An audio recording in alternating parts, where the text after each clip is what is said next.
tăng hơn 1.000 ca mắc COVID-19 mới, Việt Nam ghi nhận 9.641 F0 trong ngày. Ngày 16 tháng 11, Bộ Y tế cho biết tại 59 tỉnh, thành ghi nhận 9.641 ca COVID-19, với 4.369 ca cộng đồng. Các chuyên gia lo ngại dịch tiếp tục diễn biến phức tạp từ giờ đến cuối năm.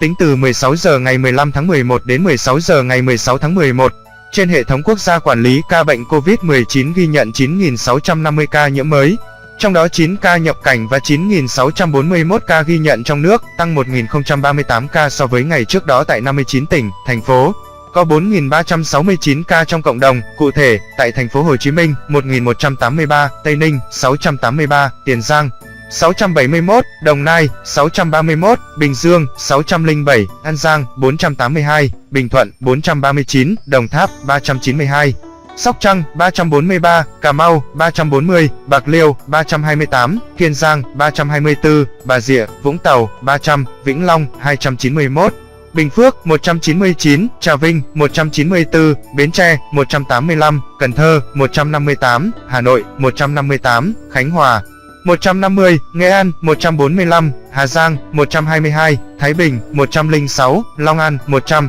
Hậu Giang, 96, Đắk Lắk, 88, Lâm Đồng, 84, Bắc Ninh, 81, Nam Định, 73, Thừa Thiên Huế, 70, Quảng Nam, 61, Bắc Giang, 60, Thanh Hóa, 52, Gia Lai, 50, Bình Định, 48, Đắk Nông, 44, Ninh Thuận, 35, Đà Nẵng, 34, Quảng Ngãi, 32, Hải Dương, 29, Tuyên Quang, 27, Quảng Trị, 22, Quảng Bình, 18, Quảng Ninh, 15, Phú Thọ, 14, Phú Yên, 11, Vĩnh Phúc, 11, Lạng Sơn, 9, Hưng Yên, 9, Điện Biên, 8, Hà Nam, 7, Hà Tĩnh, 7, Cao Bằng, 4, Kon Tum, 3, Lào Cai, 2, Hòa Bình, 2, Thái Nguyên, 2, Sơn La, 1, Yên Bái, 1. Ngày 16 tháng 11, CDC Bình Thuận đăng ký bổ sung thông tin cho 609 ca nhiễm đã được lấy mẫu từ các ngày trước đó tại Bình Thuận. Trung bình số ca nhiễm mới trong nước ghi nhận trong 7 ngày qua là 8.557 ca ngày. Như vậy kể từ đầu dịch đến nay, Việt Nam có 1.045.397 ca nhiễm,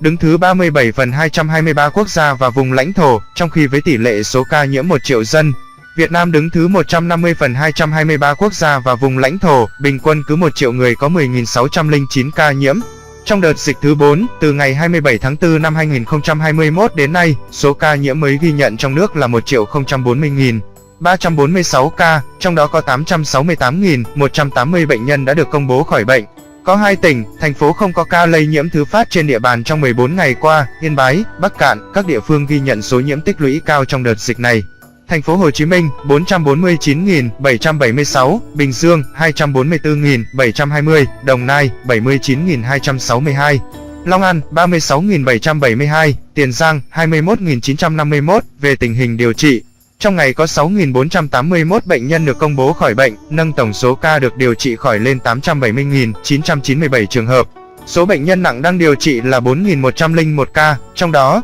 thở oxy qua mặt nạ 2.813, thở oxy dòng cao HFNC 796, thở máy không xâm lấn 115, thở máy xâm lấn 366, ECMO 11. Về số bệnh nhân tử vong, từ 17 giờ 30 phút ngày 15 tháng 11 đến 17 giờ 30 phút ngày 16 tháng 11 ghi nhận 87 ca tử vong tại thành phố Hồ Chí Minh, 35, Bình Dương 7, Long An 6, Bạc Liêu 6, Đồng Nai 5, Cà Mau 5, Tây Ninh 3, Đồng Tháp 3, Bình Thuận 3, An Giang 3, Sóc Trăng 2, Tiền Giang 2, Kiên Giang 2, Gia Lai 1, Vĩnh Long 1, Khánh Hòa 1, Bến Tre 1, Hậu Giang 1. Trung bình số tử vong ghi nhận trong 7 ngày qua là 83 ca ngày. Tổng số ca tử vong do COVID-19 tại Việt Nam tính đến nay là 23.270 ca, chiếm tỷ lệ 2,2% so với tổng số ca nhiễm. So với thế giới, tổng số ca tử vong Việt Nam xếp thứ 34 phần 223 quốc gia và vùng lãnh thổ. Số ca tử vong trên 1 triệu dân xếp thứ 134 phần 223 quốc gia và vùng lãnh thổ. So với châu Á,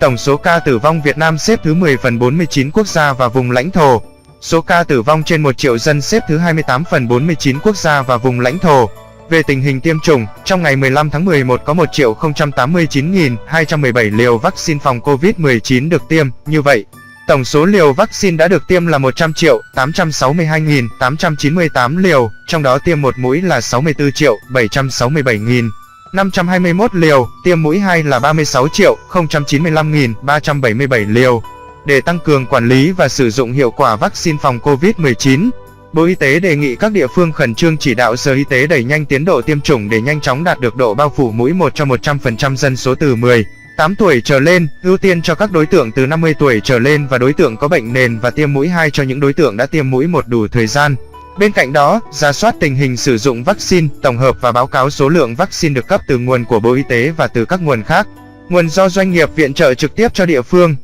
Số vaccine còn tồn và báo cáo rõ nguyên nhân còn tồn vaccine tại thành phố Hồ Chí Minh trước tình trạng F0 tăng. Ngành y tế dự kiến mở lại các khu cách ly tập trung của quận huyện để giám sát, điều trị những ca nhiễm không đủ điều kiện cách ly tại nhà. Còn tại Hà Nội, thành phố đã thông qua chủ trương cho 12 khách sạn được bổ sung các trường hợp F1 được cách ly tự nguyện nhưng phải tự chi trả chi phí. Ủy ban Nhân dân thành phố giao Ủy ban Nhân dân quận, huyện, Hoàn Kiếm, Hà Đông, Ba Đình, Sóc Sơn phối hợp Sở Y tế, Sở Du lịch triển khai phương án cách ly tập trung bổ sung đối tượng là F1 tự nguyện chi trả chi phí tại cơ sở cách ly tập trung của 12 khách sạn trên. Bộ trưởng Y tế Nguyễn Thanh Long cảnh báo từ giờ đến cuối năm dịch COVID-19 tiếp tục diễn biến phức tạp do nhiều người xuất hiện tâm lý chủ quan khi đã tiêm vaccine. Do thời tiết các tỉnh miền Bắc trở lạnh, nhiệm vụ chống dịch COVID-19 vẫn là trọng tâm.